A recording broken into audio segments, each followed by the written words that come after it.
aprendo muito sobre AI, Paulo, porque você falou assim, qual é o nível que a gente está? A gente está sempre entendendo e aprendendo. E curioso que nós temos dentro da Healthineers um chat GPT nosso, por que ele é utilizado? Justamente para que a gente possa aprimorar alguns aspectos, inclusive culturais. Você sabe que uma organização do nosso tamanho, imagine o volume de comunicações que a gente gera, né, para o engajamento dos nossos funcionários. Então, a gente utiliza também para medir o nosso nível de assertividade e melhorar. Bem-vindos ao Vioral, a sua dose oral para histórias de executivos e empreendedores da saúde. Seja você um profissional da área, alguém apaixonado por inovação em saúde ou simplesmente amante de mentes brilhantes, você está no lugar certo. Siga-nos no Instagram, @Vioral, e explore mais em vioral.com.br. Fique agora com o PC, o seu anfitrião.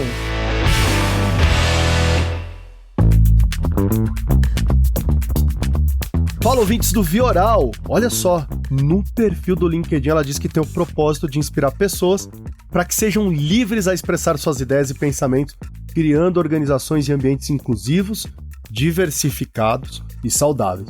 Desde 2022 está como diretora-geral da Siemens Healthineers no Brasil. Eu trago para vocês hoje a Adriana Costa. Adriana, seja bem-vinda! Obrigada, Paulo. Um prazer estar aqui com você para mais uma oportunidade de troca, de insights. Obrigada pelo convite. Imagina, Adriana. Olha, eu me lembro aqui, Adriana, eu estava dando uma estudada no case de vocês, e eu me lembro a primeira vez que eu vi a Siemens assumindo essa identidade de Healthineers. E eu vou te ser sincero, eu achei isso sensacional. Falei, cara, que ideia genial juntar esses dois rótulos, porque tem tudo a ver com o negócio de vocês. Eu queria começar daí, Adriana, qual que foi o impacto dessa mudança de rótulo para vocês, né, colaboradores e executivos da Siemens e para o mercado?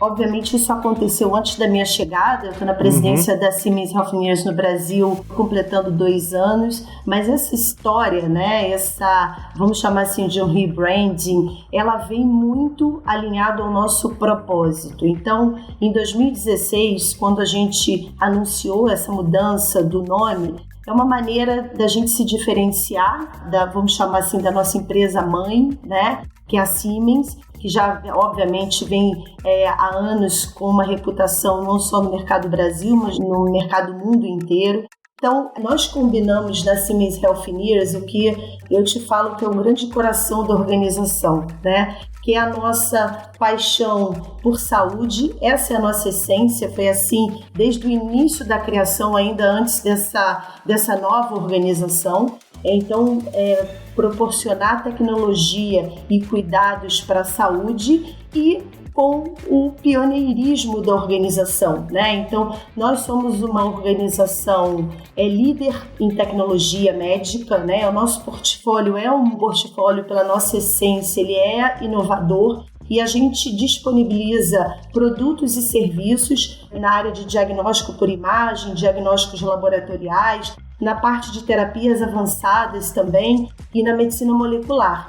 E a gente vem trabalhando, né, para oferecer cada vez mais esse atendimento e essa personalização do cuidado. Então tem todo também um portfólio de atendimento de manutenção, de serviço e soluções digitais. Mas quando eu te falo que isso, né, tanto o pioneirismo como a saúde, o foco de trabalhar, ele está muito voltado para o nosso propósito, porque quando a gente imagina que 70% das decisões clínicas do mundo, né, da área de saúde, ele tem alguma interação com a tecnologia da Siemens Healthineers. Então, contando um pouquinho, nós somos uma empresa com sede na Alemanha, estamos operando hoje em mais de 70 países, finalizamos o ano passado com mais de 70 mil funcionários no mundo inteiro, e um dos marcos recentes na nossa história importante foi a aquisição, a compra da Varian, né, que é uma empresa que foi anunciada em 2021.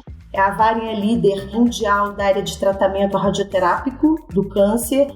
Então, ela soma todo o nosso portfólio em soluções inovadoras, tanto na parte de hardware quanto na parte de software também, né? Então, essa abordagem holística no tratamento de câncer, ela vem do nosso DNA. Hoje a gente tem 3 grandes áreas de foco para diagnósticos cada vez mais precoces, preventivos e também com maior precisão, que está focado na parte oncológica, cardiovascular e neurovascular. Então, essa aquisição, eu digo que é mais do que uma aquisição, é uma reunião de propósitos e para que a gente possa fortalecer esse nosso propósito, essa jornada do paciente como um todo. E como eu te trouxe aqui dados do mundo, né, da nossa potência global, te trago também um pouquinho desse movimento do Brasil. Então, nós estamos presentes aqui no Brasil há mais de 150 anos. Então, como você falou,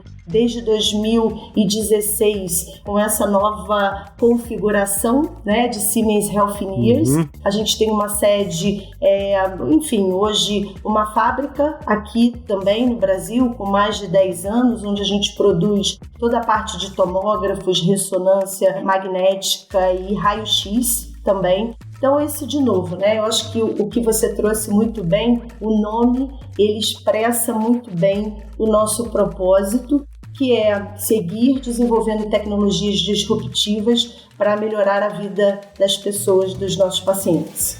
E Adriana, eu estava dando uma olhada no teu histórico e eu sempre tenho a curiosidade de saber como as pessoas entram nesse universo da saúde, porque você falou da questão do propósito, dessa paixão por saúde, e a gente vê isso, Adriana, quando a gente segue você no LinkedIn, a gente vê claramente nos seus posts essa paixão que você tem na saúde. E quando a gente olha teu histórico, a gente vê que é uma pessoa que tá no mercado, né?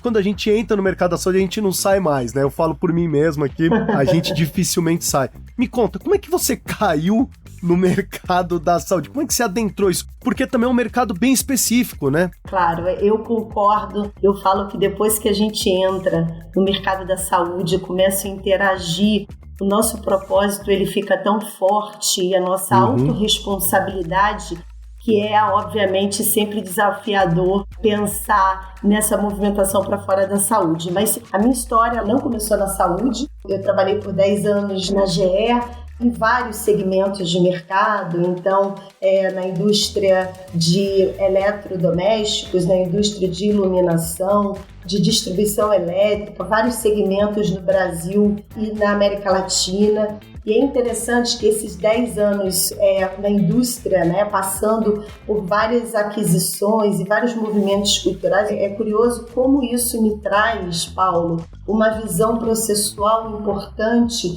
também para o momento da saúde que a gente está vivendo, né? Eu vejo que a gente tem desafios na área da saúde em todos os aspectos. Cada vez mais buscar essa eficiência em cada parte do processo, porque também é uma cadeia muito fragmentada, né? Então eu trago também um pouco dessa visão lá do meu momento industrial e depois a entrada da área de saúde, ela foi pelo mercado farmacêutico, onde eu fiquei durante 7 anos em organizações como a GlaxoSmithKline, e aí foi o meu primeiro olhar realmente da importância dessa conexão, entender esse propósito, mas essa missão também. E nós, né, eu sempre participei desse ecossistema pelo lado da indústria, mas como essa conexão e essa colaboração com a área médica, ela é tão importante e tão fundamental, e também com as instituições, quer sejam instituições públicas, privadas, as próprias instituições de ensino, que têm um papel muito importante nessa jornada médica, né? Então, acho que essa foi a minha entrada no mercado de saúde. Depois passei pelo mercado, liderei a unidade de ortopedia da Johnson & Johnson, e agora nessa missão da Siemens de fazer essa grande transformação combinada com os vários agentes. Então, essa foi um pouquinho da minha carreira e a minha entrada na área de saúde. Ô Adriana, eu sempre pergunto isso para quem chega no nível de experiência que você tem e atinge um cargo que é um cargo almejado por muita gente na carreira executiva. Era teu foco? Você tinha isso em mente? Sempre gosto de saber se as pessoas, em um determinado momento, elas têm esse planejamento na cabeça delas. Elas falam, olha, agora eu quero me tornar líder de uma grande empresa. Isso estava na tua mente? Foi planejado tudo isso para você? Olha, Vou lembrar agora, curioso você falar isso, porque passa um filme outro dia, eu conversei sobre a minha primeira experiência, que começou, na verdade, com os meus pais. Meus pais tinham, minha mãe até hoje tem um empreendimento, e foi a minha primeira experiência profissional realmente com eles. E depois eu fiz um estágio num laboratório farmacêutico, no Canone. E eu tive uma oportunidade de transitar nessa primeira experiência como ainda no meu período de estágio, depois como trainee, em conhecer muitas das áreas das organizações. Então, eu circulei por planejamento, pelo financeiro, pelo comercial, pelo fabril. E a cada lugarzinho que eu passava, né, e que eu me conectava com líderes, eu ficava mais apaixonada por essas conexões e o impacto que a gente pode gerar nos segmentos, nos mercados e para a sociedade. Então, respondendo a tua pergunta, eu sempre sim tive um grande sonho e um objetivo traçado de seguir gerando impacto nas organizações e nos projetos com que eu me envolvesse, né? Esse era sempre o meu caminho, mas isso nunca foi milimetricamente planejado. Eu costumo dizer, quando você conhece muito bem o propósito onde você quer chegar, as coisas acontecem, né, nesse fluxo. Então foi muito por aí, tá? Muito entendendo como é que eu posso contribuir com essa sociedade, onde eu posso contribuir de uma forma muito mais potente pelas organizações e projetos que eu lidero. Maravilha. Adriana, como é que você enxerga como executiva estando à frente de uma empresa como essa? Como é que você tem visto o futuro do trabalho, das funções na saúde? Ou seja, o que você acha que vai acontecer? Como é que você tem visionado o futuro? Realmente vamos mudar totalmente as nossas competências e habilidades? Você acha que vai mudar isso também dentro do ecossistema da saúde? O que você tem ouvido? O que você tem discutido em torno desse assunto? Olha, Paulo, esse é um assunto que ele tem bastantes vertentes, né? Então vamos pensar na área da saúde como um todo e as grandes transformações que têm acontecido globalmente. Então, primeiro, toda a parte de mudança demográfica que a gente está observando, a longevidade, as mudanças climáticas que afetam diretamente a área da saúde, como nós vamos, né, passar por isso. E mais um ponto que, quando você fala do futuro do trabalho, eu me lembro há alguns anos atrás conversando com presidentes e as presidentes das sociedades médicas, falando que um dos grandes desafios dentro da sociedade médica é a escassez de mão de obra qualificada. E aqui eu estou ampliando. Eu não vejo isso que tem um desafio maior na radioterapia, na radiologia, na ortopedia. Eu vejo que todas as áreas hoje da saúde, elas enfrentam desafios importantes sobre o aumento ou a tendência, né, linkar essa tendência de crescimento da população e da longevidade com a curva de aumento de profissionais qualificados para os tratamentos. Então, eu vejo que isso sim já é uma realidade, não só uma realidade, a gente fala muito da questão da vulnerabilidade e dos centros ou dos lugares de difícil acesso, mas isso também já é uma realidade para algumas especialidades nos grandes centros.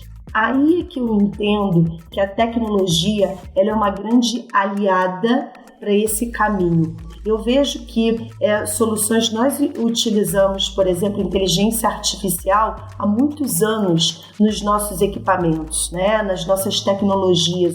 Então eu vejo que a inteligência artificial, ela ou qualquer outra tecnologia que tenha avançado, que esteja avançando, ela não vai substituir, Paulo, a especialização ou o papel do profissional de saúde. Ela, na verdade, ela deve ser vista como uma grande aliada desses profissionais de saúde. Para o quê? Para que ele não perca tempo com tarefas repetitivas e que não gerem valor, e que, por exemplo, ele possa ter muito mais foco em atividades que são mais complexas ou ainda que requerem muito mais tempo e empatia para também cuidar direto desse paciente. Então, novamente, eu vejo que nós temos desafios como escassez de mão de obra qualificada, mas, novamente, eu vejo que o futuro do trabalho ele vai ser muito apoiada por novas tecnologias e que essas novas tecnologias possam endereçar os desafios da saúde para o futuro. E aí, já emendando nisso, olha só como que as nossas jornadas se cruzaram, a gente só não se conhecia. Vocês estiveram no Web Summit, eu estive lá também palestrando. Vocês estiveram agora no Hospitalar, estava lá também. Vocês foram para a Jornada Paulista de Radiologia. Eu quero entender, assim, o que tem sido discutido, o que você, Adriana, tem discutido como Siemens Healthineers nesses grandes eventos do ecossistema da saúde. Ou seja, qual é a mensagem que vocês estão levando para 2024 nesses eventos? A gente, não só nessas oportunidades que você citou, mas globalmente também, a gente tem trabalhado agora, e eu tenho participado ativamente dos grupos, por exemplo, do G20, para que a gente possa endereçar propostas voltadas para o melhor acesso à saúde, à educação. Então, essas são sempre oportunidades de grande troca de conhecimento e confirmar e reforçar a importância de assuntos como acesso, né, e como inovação de uma forma bastante ampla. Então, nessas interfaces, eu estava no Hospitalar na semana passada falando da importância dos desafios da inteligência artificial, trazendo esse ponto que eu acabei de colocar para você como os desafios do futuro do trabalho, mas também na amplitude de proteção de dados, da governança sobre essas tecnologias, né? A importância que a gente possa falar sobre a preparação dos profissionais, todos nós, para a adoção dessas tecnologias, né? Então, acho que esse é um fator cultural muito importante. Então, levando também essa temática. Uma outra temática que a gente vem conversando muito e trocando experiências, Paulo, é a questão do sistema de saúde como um todo. Eu vou te falar especificamente do Brasil, do momento que a gente está passando. Eu acho que esse momento ele já vinha sendo discutido antes da pandemia e depois ele se agravou muito mais na pandemia, mas a necessidade da gente olhar todo o ecossistema de saúde de uma forma mais efetiva e responsável no que tange a custos dessa cadeia. Então, um dos pontos que a gente tem colocado muito nesses eventos é a importância da interoperabilidade de dados na saúde. Então, a Siemens Healthineers já tem essa tecnologia portada de um sistema denominado eHealth, que eu falo que ele é um grande canal que pode suportar esse ecossistema, desde suportando no agendamento, por exemplo, de exames, para que a gente tenha uma melhor gestão de, por exemplo, de filas no tratamento de pacientes, até a conexão com os próprios profissionais de saúde, evitando a duplicidade de tratamentos e exames, que na cadeia essas informações fragmentadas elas acabam se perdendo. Então esse é um dos temas na saúde digital, por exemplo, que a gente tem levado e compartilhado com os outros agentes. Adriana, você falou da questão da importância da cibersegurança e eu estava lendo um dado da NetScout, que é uma empresa de soluções desse serviço, e diz que o Brasil é o principal alvo de cyberataques na América Latina. E quando a gente olha para uma empresa como vocês, de inovação, de tecnologia na saúde, os dados aí são vitais, né? Eles decidem por vidas, vocês estão trafegando dados de extrema complexidade. Como é que vocês, na Siemens Healthineers, têm olhado para esse quesito, né, a cibersegurança com os dados de saúde? Esse é um ótimo tema que ele é visto na nossa organização como um pilar importante do G de governance, de ESG, né? Então, falar um pouquinho de cibersegurança, como você citou, mas a gente tem toda uma parte de lei de proteção de dados também, que está muito conectado, isso e outros pilares fundamentais da melhor governança. Então, o quesito de segurança de dados, ele é visto com uma enorme seriedade na nossa organização. Como você bem citou, esse é o core, né? A gente, na Siemens Healthineers, nós temos uma série de serviços digitais que eles abrangem desde a operação remota, por exemplo, de uma ressonância à distância, até o processamento de imagens de exames na nuvem.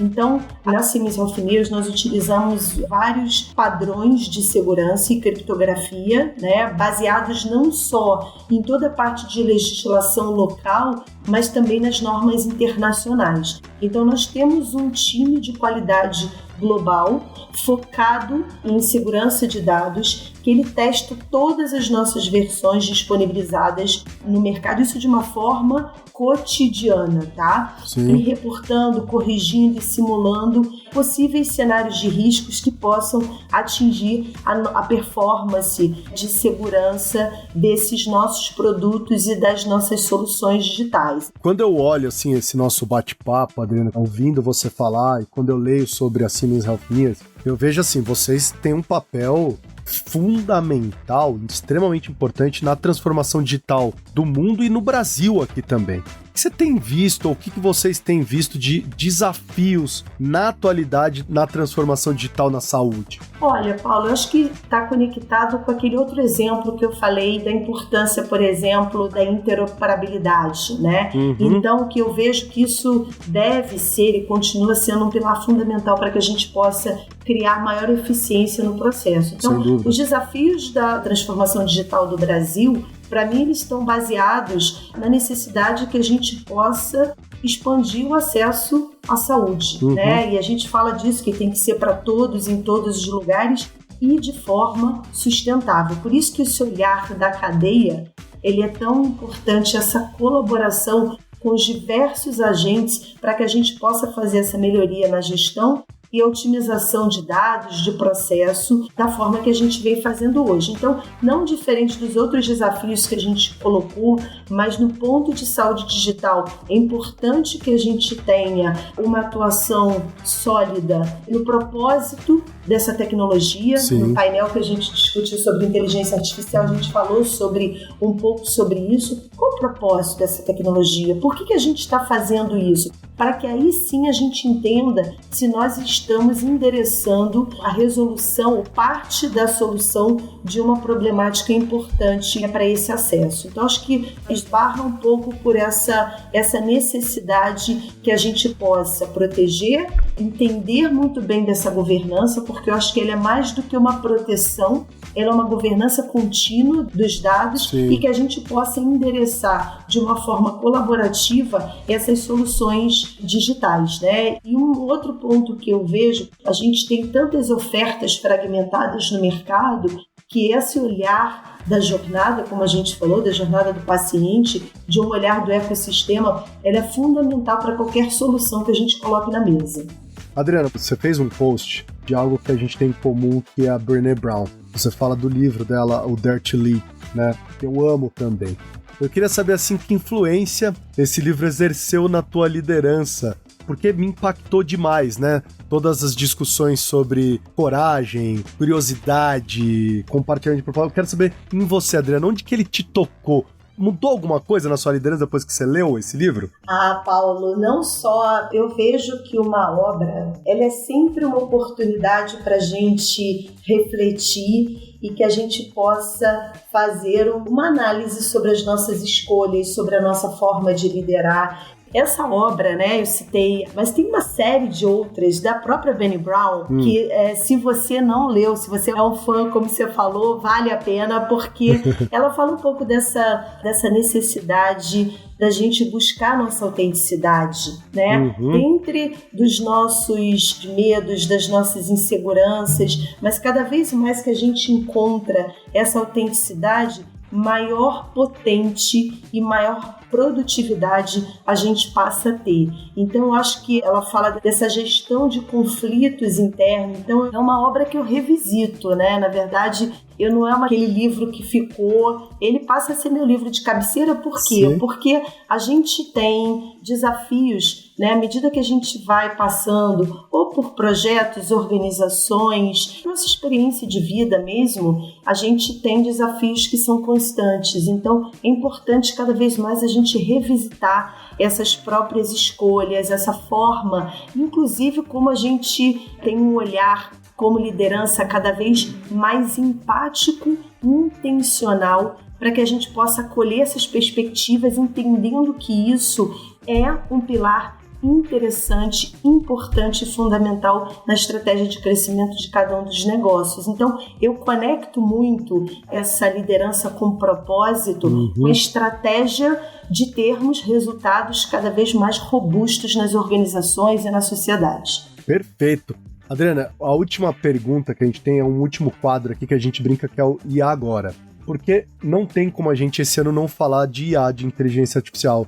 Você viu, né? No Web Summit, todo mundo, acho que em todas as palestras tinha alguma coisa de IA. Na Hospitalar, você vê IA pra tudo quanto é lado. Eu queria te perguntar, primeiro, como é que você tem enxergado ou enxerga a IA no Brasil? Você tem sentido que a gente já tá pronto, a gente tá preparado? Existe ainda um gap enorme comparado com o que você vê no exterior? Me conta um pouquinho do cenário que você vê a IA no Brasil, por favor. Eu vejo, comparando, por exemplo, com a Europa, Estados Unidos, a própria China, eu não vejo que nós estamos à frente ou atrás. Eu acho que esse é um processo onde cada um dos mercados estão entendendo essas funcionalidades, mas principalmente qual é o objetivo da utilização dessa tecnologia. Eu acho que ela precisa endereçar desafios importantes. Aqui a gente está falando na área da saúde, mas é uma tecnologia que muda e que revoluciona vários padrões de comportamento. Então, eu acho que é importante que a gente tenha isso muito em conta sempre do porquê que a gente está desenvolvendo e para quem que a gente está desenvolvendo essa tecnologia. Então, eu acho que isso é uma discussão global, da mesma forma que a parte de regulamentação, eu sou muito favorável a que a gente tenha um direcionador dessa tecnologia, por uma questão de proteção, inclusive ao paciente, a esse dado, mas que a gente pense que isso é um impulsionador de acesso, é um impulsionador para que a gente possa resolver algumas das dores que a gente falou aqui, sobre escassez de mão de obra, acesso à tecnologia, enfim. Então eu vejo que a inteligência artificial no Brasil, ela sim tem avançado de uma forma potente. A gente agora precisa avançar em toda a parte da governança desses dados e dessa tecnologia e cada vez mais utilizar em favorabilidade do paciente, em favorabilidade do acesso. Então, eu acho que essa discussão não acabou no Web Summit passado. Eu tive em Lisboa também, além do Rio de Janeiro, da última edição. E eu acho que esse ainda é um ponto, não só para os eventos de inovação, Paulo, mas para as nossas reuniões de conselho, para as nossas organizações. Então, acho que esse é uma pauta fundamental e ela é constante, vai seguir aí sendo uma pauta fundamental para os próximos anos. E você, como gestora, você usa, Adriana? Você tem aplicado IA no seu dia a dia? Olha, primeiro eu aprendo muito sobre AI, Paulo, porque você falou assim, qual é o nível que a gente está? A gente está sempre entendendo e aprendendo. E curioso que nós temos dentro da Healthineers um chat GPT nosso, por que ele é utilizado? Justamente para que a gente possa aprimorar alguns aspectos, inclusive culturais. Você sabe que uma organização do nosso tamanho, imagine o volume de comunicações que a gente gera, para engajamento dos nossos funcionários. Então, a gente utiliza também para medir o nosso nível de assertividade e melhorar. Eu acho que o principal aspecto é não só a gente diagnosticar, falando do nosso segmento aqui, mas para que a gente usa em prol de uma melhoria de processo, reduzir duplicidade de ações. A gente tem usado em outras áreas também da organização para seguir aprendendo. E, de novo, que a gente possa substituir as tarefas, que a gente possa usar o nosso capital intelectual, melhor dizendo, Paulo, para as atividades que sejam mais relevantes para a nossa organização. Perfeito, perfeito. Olha, gente, hoje eu conversei com a Adriana Costa, ela que está de gerente geral na Siemens Healthineers e se diz apaixonada sobre pessoas, inovação e diversidade. Adriana, muito obrigado por compartilhar sua experiência, compartilhar a história da Siemens Healthineers. Foi uma delícia de bate-papo. Paulo, obrigada a você. Parabéns pela tua contribuição na área de saúde. Foi muito gostoso esse bate-papo. Obrigada pelo convite mais uma vez. Imagina, gente, esse foi mais um episódio do Vioral e eu fui.